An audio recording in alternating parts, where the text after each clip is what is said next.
Samsung Galaxy S6 Edge review. If the next big thing ads weren't clearer, Samsung has always wanted its Galaxy S to be an infinite, premium, desirable and something people aspire to buy. The Galaxy S series was aspirational indeed, and was often ahead of the infinite in many departments, except for the ones related to premium. The metal lovers we all are, kept complaining about premium for more than 3 years, so Samsung has now finally delivered a phone that can not only tick the box in all departments, but also deliver the Galaxy S6. This review, however, is of its more aesthetically pleasing variant, the Galaxy S6 Edge, which is almost exactly the same as the S6, but the dual curved edge screen will cost you substantially more.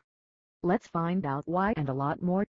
Samsung Galaxy S6 Edge. When Samsung released the Alpha, hopes of getting a metallic design for the flagship was real, but the Galaxy S6 Edge had surpassed our expectations, with a metal and glass design that massively ups the premium quotient.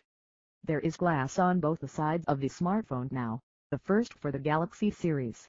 Not sure if the glass on our review unit is different, but there are no signs of smudge or grease affecting the glass in any way similar to that of the demo units we were shown at launch events, which is great because we were really worried.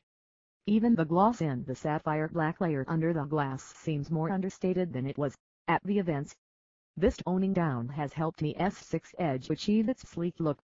Samsung Galaxy S6 Edge, mainly thanks to the nicely curved edge screen, this time doing its thing on both the sides. Unlike the weird-looking Note Edge, the S6 Edge looks near futuristic and unlike any smartphone, however. Even when the screen is off, the reflections swirl into the sides, giving it an extremely unique look. An achievement, considering the stale sameness of most other slams, including Samsung's earlier ones.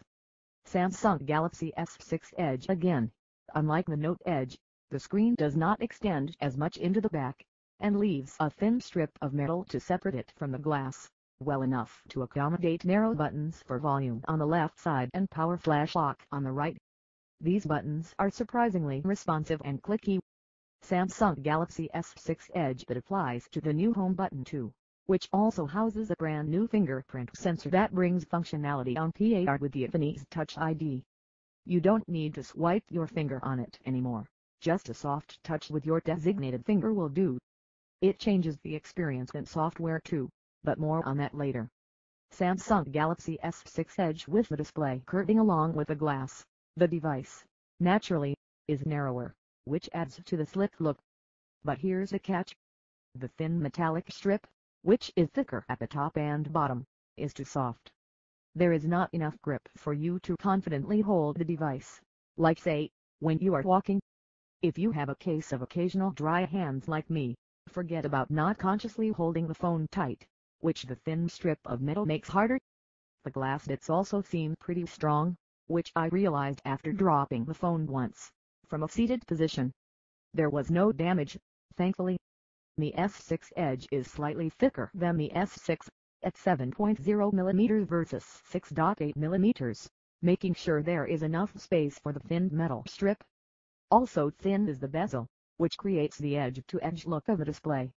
The chamfered metal edges, only on the sides, are slightly raised to make sure your fingers find the display, more than the bezel.